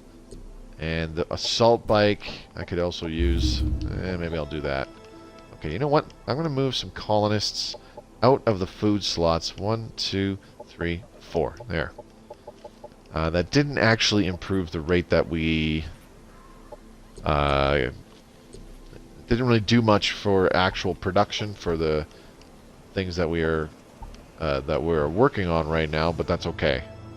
Not too worried about it. Okay, let's go ahead and move the colonizer here. Oh my god, there's 2 structures under control of the Paragon. Okay. We're going to found a Vanguard colony. And this will be nice because there's a source of Cosmite here, which gives us +5 Cosmite income per turn. Cosmite stashes are very important. You do want to try to grab them in your territory where possible. Alright, I'm still going to have to scout around, but I don't really have the means to do it. Okay, let's go ahead and move on to that thing. And then we shall move. Oh, what's this thing doing? That thing's going to come and attack our forward base, isn't it? I need to get the other hero close to it, I think. Alright, let's move this guy down here for now. I want to start grabbing the stuff that'll give bonuses to this colony. To this new colony, I should say. Alright, military research done. Let's go ahead and do rapid maneuverability. That will take 10 turns to get that jetpack that I so want. Okay, that's fine. I probably shouldn't go crazy and just beeline for that, but that's okay. No biggie. Alright, end turn. Supply stash of 22 food. I'll take it.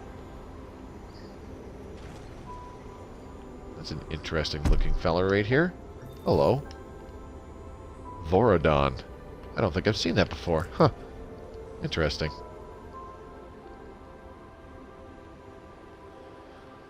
Okay. Just waiting for our turn again. Looks like it's the Marauders that are zipping around right now. Oh, hello. Okay, and now this guy. Yep, there they are. Risky battle. Let's try auto combat. Let's see what happens. Oh my god, we won. They attacked our forward base, and the garrison at our forward base was able to defend. Works for me. Alright, so we just got Malsbeth. New colony. Established. Very good. Okay, so, auto that. Let's see. Let's go ahead and just start with happiness. Now this place, I think what I'm going to do is I'm going to focus on energy in this place. So let's do a central reactor core. Start with that. And then add a couple colonists to production. Not that it's really good doing too much of anything just yet. That's okay. And then we'll do a recreational dome after. Now, I want this place to be taking food, but I'm not sharing any just yet, so. Empire task, the economist unlocked. Okay, that's fine. Empire task the builder. complete. There we go. Alright, so how do we want to play this? I have a decent amount of influence. Let's go ahead and fight these guys first. Get that Cosmite stash. Auto combat, let's see what happens. Okay, we lost no units. I'm okay with that. Take the 27 Cosmite from that stash. Yes, please. Now let's go ahead and talk to this guy here with the big mech. So with an NPC faction, you don't have to fight them. You can actually pay them influence to have them leave, and then you get the whatever they're sitting on, which is pretty cool. Okay, so we have 5 skill points available. I would really like to get the phase shift, but I think right now that's just a little bit too much. Maybe. What if I grabbed...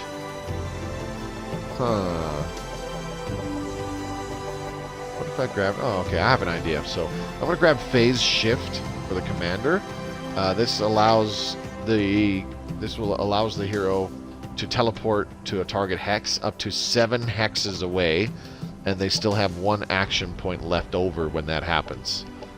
Okay, so I'm going to grab that. That's only 2 points, and then we can also grab counterattack, which allows melee Overwatch to not be cancelled by stagger, and it will never miss. So we'll take that.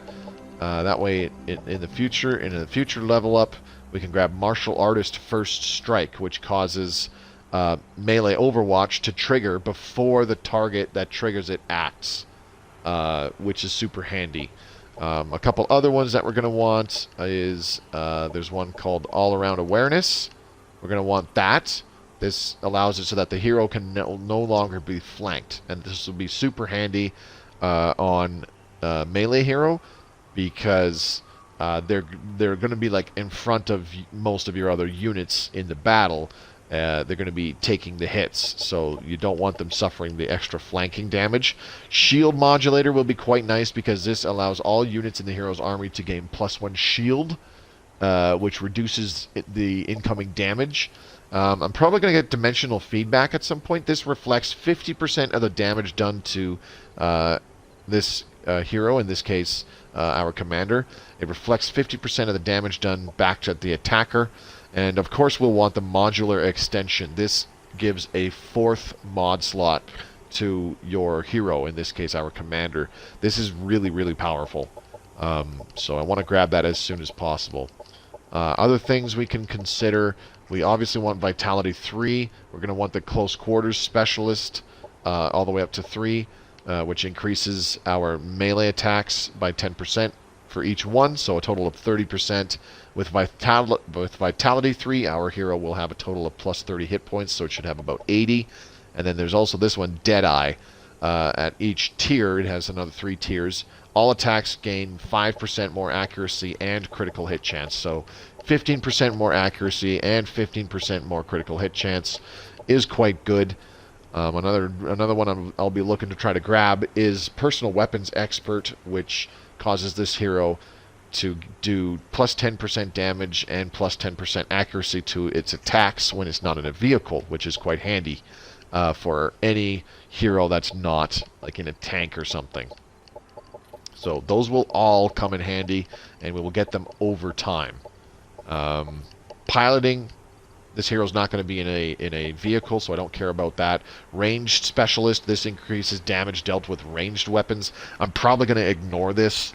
And then we've got Archaeology Adept. That opens up the possibility to get additional skills, which makes them better at archaeological sites. Probably not going to get them. And then we've got things like Air Commander, which causes flying units in the hero's army to deal 10% additional damage. Same with Ground Commander. Heavy ground units in the hero's army deal 10% additional damage. And then Infantry Commander, this is light ground units, deal 10% additional damage in the hero's army. So I'll be looking to grab those at some point eventually. Oops, I did not confirm the skills that I picked. Whoopsie. All right, let's do that again. Phase Shift, and the other one was Counterattack. There we go. All right, confirm. There we go. Now we have them. All right. So the mods that I have equipped for this guy right now, as I said, the Phase Walk Modulator, 15% harder to hit, can walk through objects, and +1 shield. The Hard Light system gives him a level of stagger impact, which I believe currently it'll be it's massive impact. So this staggers. So whenever this guy will attack with his laser sword, he'll stagger units, including stagger resistant units, which reduces their action points and it cancels defense modes when they're staggered. So that'll be really handy. And of course the hard light system also gives +1 shield. And then this other mod is nanite injectors. Use nanite injectors to heal this unit for 15 hit points and increase its resistances to all damage channels by 3 for 2 turns. It also gives him +1 armor. So we're looking at +4 armor and +2 shields right now. So making him a little bit tankier by equipping these kind of defensive mods. This will be quite nice. Alright, so let's get this hero back to the capital and just kind of sit tight for a second here. I'm gonna need to produce some additional units so that this hero can take an army stack, and go attack these guys, which we need to complete the quest for. That's going to be a while though, because we need to wait for these buildings to produce the different kinds of units that I want. Alright, let's go ahead and end this turn. There's about 15 minutes left in the stream. Ooh, we just got another Cosmite stash. That's good. Take it. Whew. Very good, very good. My hands are absolutely ripped up right now. Random comment of the night. Sorry about that. It's been a pretty quiet evening. I don't think there's a few too many people in the Twitch chat right now, which is fine. I don't mind it. I don't mind these kind of sort of like myself streams. Lord Sloth, I like the Paragon a lot more when I'm not playing the Vanguard, like Kirko. The units are good, but there's a lot of overlap in role. The mods and Doctrine's still great though. I mostly like Paragon because they have the reactive shields, which goes really good on like my my melee heroes or any of my melee units, like even Echo Walkers and stuff like that. That's just how I feel about them. Okay, so looks like we got a little Marauder attacking one of our scouts. We could try. Yeah, okay, it's just a scout. Whatever. It's dead. No big deal. We could have gone into manual combat to try to keep that scout alive, but I wasn't too terribly concerned about it. It's just a scout. Whatever. It could be replaced. Alright, we can annex the fourth and final sector for the capital, and as I said, it's going to be the Fabricator Municipality, which will turn into an energy sector, and we'll be getting quite a bit of bonus energy from this derelict power plant, which will be quite nice. Alright, now we can ask these Paragon dudes to go away. Oh, we don't have enough influence for that one. That's too bad. What about this one? 33 influence. We have enough for that. Okay. Well, first let's go attack these guys here. Huh? Which one? What's this? Imperial Cosmite stash. Okay. And this one is what? Energy? Energy stash. Alright, let's go get the Cosmite stash. Bloop bloop. Engage. Okay, let's do auto combat. Very low risk battle. There we go. See, I used to do every battle manually for like my first couple playthroughs because largely because I was getting used to the units for the different factions and just trying to get a feel for what they do and how they work and stuff like that. I did that for quite a while. We still have 8 turns to get these implant snatchers eradicated. 5 turns to build those things. Damn. Ooh, I don't know. This might not go well. Alright, let's go ahead and put 2 more colonists in food, and what I'm going to do is I'm going to share half of this colony's food. So now it is sharing 9 food with the other colony that we just created a turn or 2 ago. So that colony is actually getting some extra food production just by taking it from the other colonies that are sharing their food production. Alright, let's go ahead and end the turn. Imperial production stash, 35 production. I'll take it. Very good. Oh, this guy's actually going to go through that teleporter. Wonder where we went. Another Imperial production stash. Cool. Okay, and then he moved over there, and another Objective Imperial production completed. stash. Dope. Heavy metal completed. All right, so we got the Psycho unit from the Spacers. That's good. Improved our relations with them. Got 12 influence. I got another 26 production. All right, I'll take it. Good, good, good. Okay, so we got a 4th unit for our 2nd hero, which is great. So I just need to produce 2 more units at the capital for her, and then she will have a full army stack that we can use to actually move around the map and do stuff. Complete quests, attack little resource nodes, stuff like that. Sector We've Annex. got another sector base. Okay, this place can annex its first sector. Well, what the hell are we going to do here? I wonder. I don't really want to do an ocean sector first. I'd really like to get this production spot, but I need to clear out that landmark first. What's on it anyways? Oh yeah, we have to enter it. It's like a vault. We have to enter it first. Okay, so... What do I want to do here? I think I'll just start with this little guy. There. That can be the first one.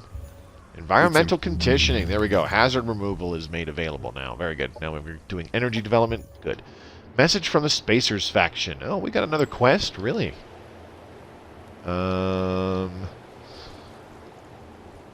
Let's see. Our jump...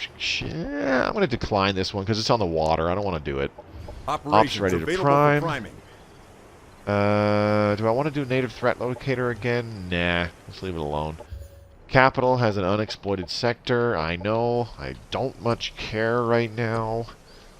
I need to worry about producing at least 1 more unit for that other hero. I should be having that hero running around and doing stuff, really. Anyways, let's go ahead and move back down here. I want to kick them off this Cosmite stash. We require this location. Please vacate. 59 influence for that. Woo! But worth it. There we go. We just got 8 Cosmite for it, and now we have a permanent source of +5 Cosmite per turn. I will take that any day of the week. Paragon Barracks. Oh, okay. Maybe we should take that sector. That gives us +10 energy and +10 production to the colony it is linked to. Okay. Yeah, I think we'll take that sector. That's not bad. Not great, but not bad. And it also, this little thing here also grants +5 food to the colony it's linked to. Okay, so we'll do that. So this will be the 2nd energy sector. We will grab this sector over here, this food sector, because it has these aquatic algae farms, which will grant +20 food. And then we can grab this landmark, which will give +40 production, +20 energy, and a few more slots for colonists in those particular fields. Cool. All right, let's take a look-see here. This guy, the Spacer Psycho. Let's go ahead. How do I want to mod him? I don't know.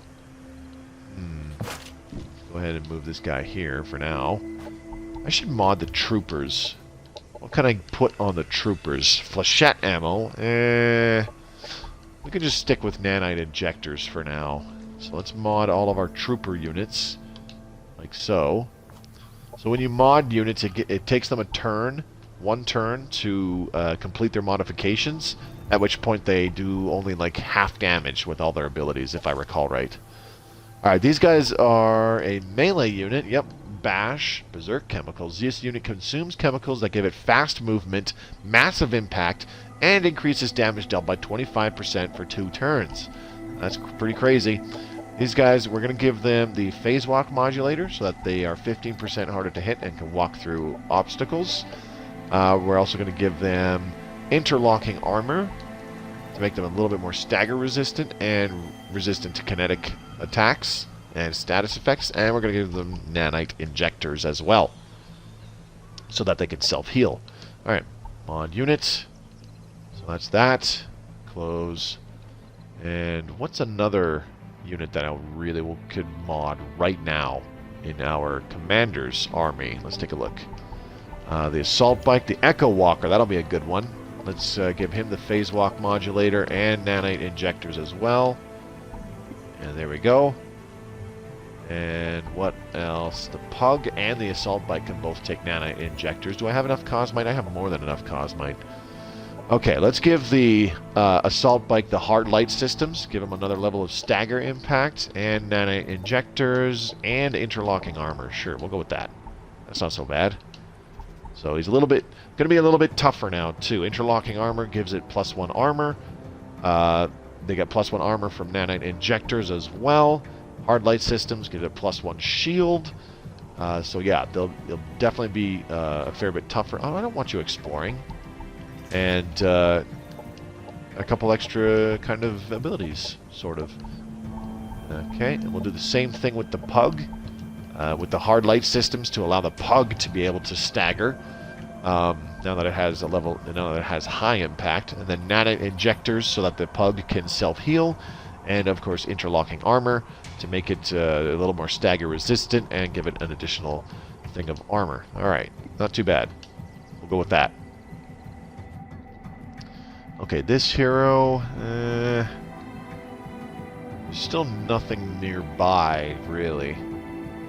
So let's just have her sit. Okay, next turn. Ooh, what do we got? Lying dormant. You spot a forgotten casket submerged in the dirt. One of them lies sleeping within. It is clearly on life support. On the other hand, you could sell the precious materials that the casket is made from. So we could get a unit for free, a Forgotten Serpion. I really like those units. They're like a big mechanical kind of Cobra. Or we could dismantle and sell the casket and gain 60 production. This is a little far away for me to make real good use of the Serpion, I think, so I am going to sell the casket for 60 production. Ooh, we got 32 production from that scout. Where's the destination for this teleporter? Oh, it's way up there. So yeah, that's way far away. It would just take too long to get that Serpion back to our territory to make use in one of our heroes' army stacks. At least for the near future. Once it got there, I could use it for like our 3rd or 4th hero, probably. But didn't want to spend that much time bringing it back to our territory.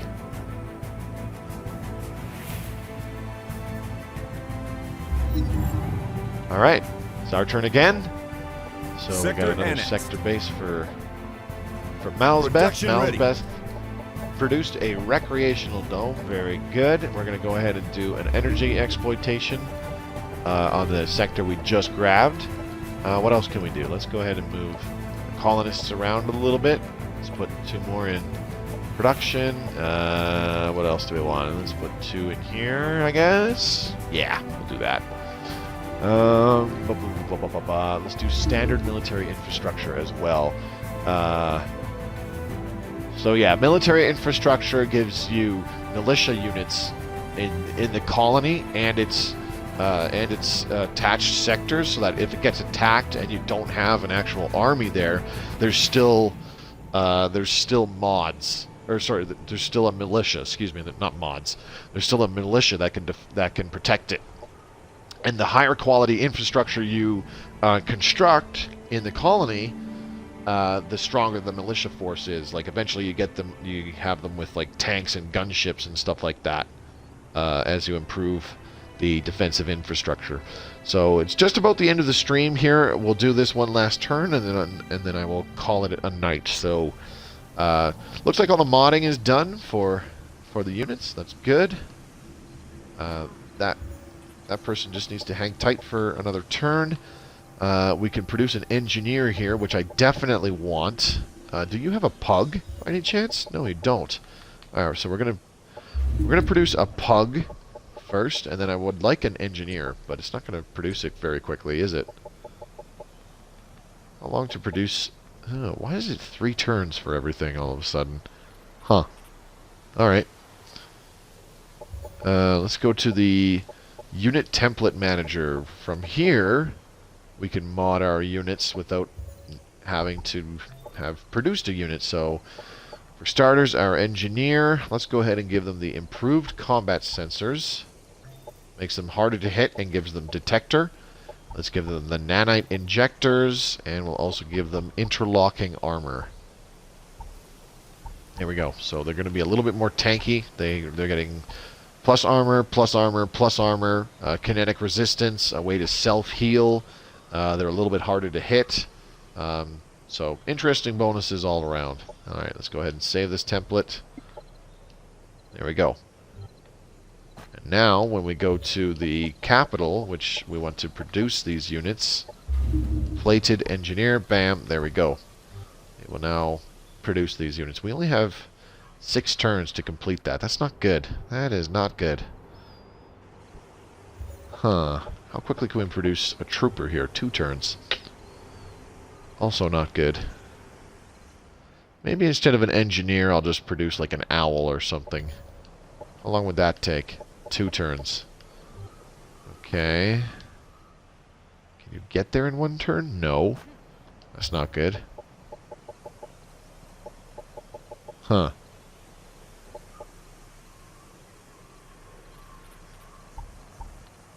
I think I might just have to do like 2 troopers or something. Huh. This is tough. I'd really like a pug, though. Having a healer would be... yeah, fuck it. Let's just do a pug and an engineer. Fuck it. Let's hope our scouts can improve production from the things they find. Alright, now, what is the commander going to do? Let's get them to clear out this ion storm. So we need to move him on top of the hazard in question. And then we select it, and we go hazard removal ion storm. This costs 100 energy, 15 cosmite, and will take 1 turn to complete. In that time, we cannot move them. They have to stay on top of it to remove it. So we gotta leave him. We gotta leave him there, and that's gonna be it for this turn. Imperial production stash. There we go. Hopefully, one of the other scouts finds some production. I don't think that's gonna be the case, though. We need some additional bonus production for the capital so that we can finish those units in time to complete that quest for the Spacers faction. If we don't complete it, not a huge loss. Or sorry, that's not the Spacers. That's for the Paragon. Excuse me. If we don't complete it, not a huge loss. We'll be able to work around it. Alright, there we go. Ooh, we got a world event. What do we got here? Magnetic field disruption. The planet's magnetic field is constantly present, but it has a variable strength. We're seeing an increase in its strength right now, and it's wreaking havoc on our communications, in addition to inducing static charges in a number of different objects. Oh, that's great. So our influence income is reduced by 50%. That's not good timing for that. I was trying to build some up. Every 2 turns during tactical combat, static discharges deal 4 damage and have a 4 strength chance to apply static charge to all units for 2 turns. That's awful. It lasts for 5 turns. Okay, well that's not so good. Well, we just had a world event trigger. That's a thing.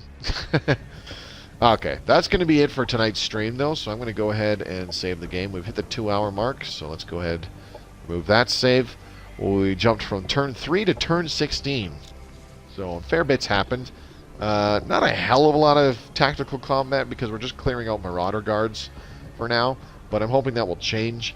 For the most part, I usually, just to kind of speed the game along, I like to do auto combat where possible, just to see the results, and if I lose a unit or 2, when I really don't want to, then I'll go into manual combat and deal with it myself. Of course, for much bigger battles, where I've got, say, 4, 5, 6 armies against, 2, 3, 4 enemy armies or something like that, then I'll do it manually as well. Because, oops, I didn't mean to do that, because I want to take control and really, really dominate in that particular battle. Okay, so that's going to be it for tonight. Thanks, Lord Sloth. You have a good night, buddy. Yeah, that was a little more Age of Wonders Planetfall. Just going through the motions here. Hopefully things pick up. We still got to build up some more colonies and whatnot. I definitely need to get some more colonizer units going, but we got to explore the neighboring area and find good locations for some decent colonies. We could use at least one research-focused colony, and a colony that is focused towards production, which has 2 production sectors. Haven't really been able to find one, but hopefully we can come across something. So a big thank you to those of you who came by to watch me playing this live. Razor, LOTR fan, Lord Sloth, Mr. Zockershock, JB, as always. Thanks for all of you coming by to spend a little time with me tonight. I greatly appreciate it, and I hope to see you again in the future. Those of you watching this in the future on YouTube, again, thank you very much for watching. My name is Moses Y. If you enjoyed this video, please give it a thumbs up. Leave a comment down below what you think so far of Age of Wonders Planetfall. Frankly, I think this game is awesome. Really love playing it. I am not good at it whatsoever. But yeah, doesn't stop me from having fun playing this. Hopefully you're also getting enticed from watching me play it. Maybe sometime in the future you'll pick this game up for yourselves. So yeah, if you'd like to see some more of my content, please subscribe to the channel. The goal for 2021 is to try to hit 10,000 subscribers by the end of December.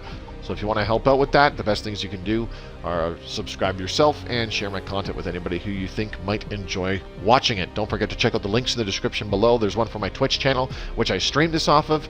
Come on by and interact with me whilst I am playing live. There's also a link to my Twitter feed. Give me a follow there. I post important announcements there all the time, and it's a great way to keep in touch with me.